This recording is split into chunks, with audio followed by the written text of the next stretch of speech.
Boa tarde. Faremos hoje atividade do livro Apis, esse livro aqui de língua portuguesa, das páginas 78 e 79. Então, já deixe registrada a data de hoje. Olhem lá no calendário. Hoje, dia 18, está aqui ó, na coluna da quarta-feira. Hoje é quarta-feira, 18 de agosto de 2021. Então, nessas duas páginas, marquem a data lá em cima. Usos e reflexão da nossa língua. Nos textos que lemos e que escrevemos, precisamos usar e entender parágrafo e pontuação. Sobre o parágrafo, na hora de fazer o cabeçalho, lá na nossa aula presencial, todos os dias a professora fala: olha a margem do caderno, coloca aí 2 dedinhos de espaço ou 1 dedinho de espaço antes de começar a escrever naquela linha. Isso é parágrafo. Nós vamos reler 2 textos já trabalhados, já conhecidos e observar qual usa parágrafo, qual não usa. Depois nós vamos observar também a pontuação. Nós vamos reler a fábula O Corvo e a Raposa e um trechinho da Lenga-Lenga, A Casa do Seu Damião. Texto 1, Fábula, O Corvo e a Raposa. Antes de eu começar a ler novamente, vocês vão relembrar que já fizeram até reescrita, né, dessa fábula. Vamos observar esse espaço aqui, olha. Eu vou deixar grifado na tela. Esse espaço que tem antes de começar a usar a linha. Olha só. Aqui, aqui e aqui novamente. Então, como nós conversamos todos os dias na hora de fazer o cabeçalho, aqui tem um parágrafo, aqui tem o começo do outro parágrafo e aqui tem o começo de mais outro parágrafo. Como é que a gente sabe? Por esses espaços. Como aqui o texto do livro não tem as linhas do caderno, nós vamos imaginar que essa parte aqui da esquerda é a margem. Aqui no texto escrito, no livro, não tem as linhas. Nós precisamos imaginar como se tivessem as linhas do caderno aqui, olha. Então, quando começamos o parágrafo 1, já destaquei o espaço aqui, ó. Esse é o parágrafo 1. E ele terminou aqui nesse ponto. Pode ver que na frente tinha espaço, dava para escrever mais coisas. Esse espaço não foi usado. Nós começamos um novo parágrafo, parágrafo 2. E ele terminou aqui. Olha quanto espaço ainda tinha para escrever, mas não foi usado. Foi iniciado o parágrafo 3, sempre com esse espaço, nunca começando grudado na margem. O parágrafo 3 terminou aqui. Vamos acompanhar a leitura novamente da fábula O Corvo e a Raposa?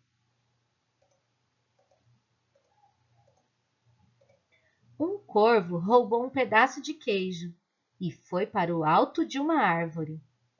Uma raposa logo quis se apossar do queijo. Chegou perto e começou a elogiar o corvo, dizendo que ele tinha uma bela voz. Ouvindo os elogios, o corvo quis mostrar sua bela voz, abriu o bico para cantar e o queijo caiu. A raposa apanhou-o e foi embora rindo. Agora nós vamos observar como está escrito o texto 2. Esse não é fábula. O texto 2 é uma lenga-lenga, ou podemos chamar também de parlenda. Aqueles textos que a gente lê, mas que eles são muito mais próprios para brincar. Então, pela pontuação, Essa pontuação usada aqui no início e essa aqui no final, já conversamos o que ela quer dizer. Quer dizer que tiraram uma parte do texto. O começo do texto aqui foi retirado e aqui nós sabemos que o final também foi retirado. Então, não tem essa parlenda inteira. Essa lenga-lenga aqui está só um trecho. Outra coisa que nós podemos observar e fazer de conta, né? Se fosse no caderno, que aqui seria a margem. Olha, não tem espaço. Igual aqui no texto 1, que é fábula. Aqui ó, tem um parágrafo, 2, 3. Tudo com espaço, né? Não tá grudadinho na margem. Agora, aqui no texto 2, esse espaço grandão não tem. Aqui, cada linha começa grudadinho na margem, diferente da fábula. Vamos acompanhar a leitura? A casa do seu Damião. Aqui está a vaca, que pisou no cão, que mordeu o gato, que pegou o rato, que furou o saco de grão de feijão, que estava na casa do seu Damião. Deu para relembrar? Outra coisa que nós podemos observar aqui na lenga-lenga é que tem palavras que combinam. Isso nós chamamos de rima. Olhem, gato, rato, saco. Apesar da palavra saco não ter a letrinha T, ela rima com gato e com rato. Nós temos uma outra rima aqui também. Grão, feijão, Damião. Percebem as rimas? As palavrinhas que combinam. O final delas é muito parecido ou igual. Agora que já observamos como esses textos estão escritos, qual usa parágrafo, qual não usa, qual tem rima, qual não tem, poderemos responder ao primeiro exercício sem errar. Relacione cada ideia a um dos textos. Coloque 1 para indicar a fábula e 2 para indicar a lenga-lenga.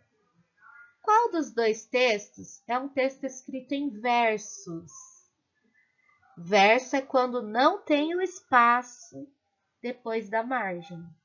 Ele fica cada linha grudadinha na margem. Qual? 1 ou 2? Qual foi o texto escrito com parágrafos? Parágrafo é aquele espaço de 1 ou 2 dedinhos. O texto 1 ou o texto 2? Agora, do lado de cá, qual é o texto sem rimas, que não tem nenhuma rima? E para finalizar, qual é o texto com rimas? Que tem palavrinhas que combinam, o som delas é parecido, a escrita delas é parecida no final.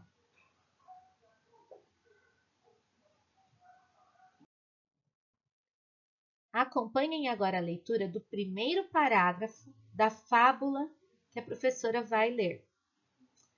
Lá na fábula O Corvo e a Raposa, foi retirado somente o parágrafo 1, que está dentro desse quadro amarelo. Eu quero que vocês prestem atenção, tanto aqui na tela quanto no livro de vocês, que nesse trecho o pontinho está vermelho para ser destacado. Enquanto eu fizer a releitura, vocês precisam observar a minha voz. Olha, observem como faz a voz da professora. Cada vez que ela chega nesse sinal aqui, ó, do ponto, o nome dele é ponto final. Vou reler e prestem atenção na minha voz quando chegar no ponto. Um corvo roubou um pedaço de queijo e foi para o alto de uma árvore. Uma raposa logo quis se apossar do queijo. Perceberam que a voz muda e a gente faz uma pausa? Estamos terminando as frases. Então, se aqui tem 2 pontos, tem 2 frases. A primeira começa aqui, na primeira palavra do parágrafo. tem um espaço, né, marcando o parágrafo. Essa é a primeira palavra da primeira frase. A última palavra é a árvore. Como que eu sei? Porque ela está escrita antes do primeiro ponto final. Depois do ponto, nós começamos outra frase, aqui na palavra uma. E terminamos essa outra frase aqui na palavra queijo. Conseguimos saber onde começam as frases e onde terminam pela pontuação. Letra A. Contem os pontos e respondam. Quantas frases há nesse trecho? É só contar os pontos. Tem quantos pontos? Marquem o número de pontinhos dentro desse quadradinho aqui. O número de pontos é o número de frases. Se só tiver um ponto, só tem uma frase. Se tiverem dois, tem duas frases. Se tiverem três, tem três frases. É assim que funciona. Juntos, leiam o trecho a seguir. Se estivéssemos em sala, vocês leriam junto comigo. Como não estamos, eu leio e em casa vocês leem depois de mim, tá bom? Vocês repetem. A raposa apanhou-o e foi embora rindo. Quantas frases existem nesse parágrafo? Olha, esse parágrafo curtinho. Aí alguém pode perguntar, como é que eu vou saber, professora, quantas frases tem? É só contar quantos pontos tem. Apareceram quantos pontos finais aí? 1, 2, 3, 4. Quantos? Conta o pontinho e marca aqui quanto que deu. O ponto final pode indicar que alguém faz uma declaração, afirmando alguma coisa. Fala alguma coisa. Essa fala tem final. Então, para a gente saber que a fala acabou, no texto escrito, usamos o ponto final. Mas há um ponto que pode indicar quando ficamos admirados. Observe. Aqui na atividade 4A, pede para que a gente leia essa frase bem sério. Olha a carinha de sério. É para nós lermos isso daqui de um jeito muito sério. O queijo caiu. Parece até que ficamos bravos, né? Quando a gente lê desse jeito. O queijo caiu. Agora, o exercício 4B está pedindo assim. Leia a frase muito admirado, quando a gente acha muito bonito, muito bom, alguma coisa muito legal. Ou espantado. Espantado é quando a gente fala assim, morrendo de medo. Olha a carinha de pavor. Ou de admiração. Oh, uma cara admirada. Vejam que as palavrinhas são as mesmas. Vou grifar para vocês observarem que é a mesma frase. Olha, o queijo caiu, o queijo caiu. É a mesma frase. Só o que mudou foi o ponto. Aqui tem ponto final e aqui tem ponto de exclamação. Lá no exercício A era para ler sério essa frase. Agora no exercício B é para ler admirado ou espantado. Vou ler esta frase de um jeito admirado. O queijo caiu. Agora eu vou ler como se estivesse espantada, morrendo de medo. O queijo caiu. Viram que ficou diferente a leitura? Das mesmas palavrinhas. O queijo caiu. É a mesma frase, mas o ponto que aparece no final dela mostra de que jeito a gente tem que ler. Esse sinal, que parece a letra I de ponta cabeça, né, com o pinguinho virado para baixo, chama-se ponto de exclamação. Ele pode indicar espanto, admiração, medo ou surpresa. No cabeçalho, nós usamos ele todos os dias, quando escrevemos boa tarde. A gente cumprimenta os coleguinhas, bem feliz de estar indo para a escola, né? Então, a gente termina essa frase, boa tarde, com ponto de exclamação, em vez de terminar com ponto final. Veja a seguir a aula de matemática, tá? Aguardo o vídeo lá da aula de matemática do livrinho Aprender Sempre.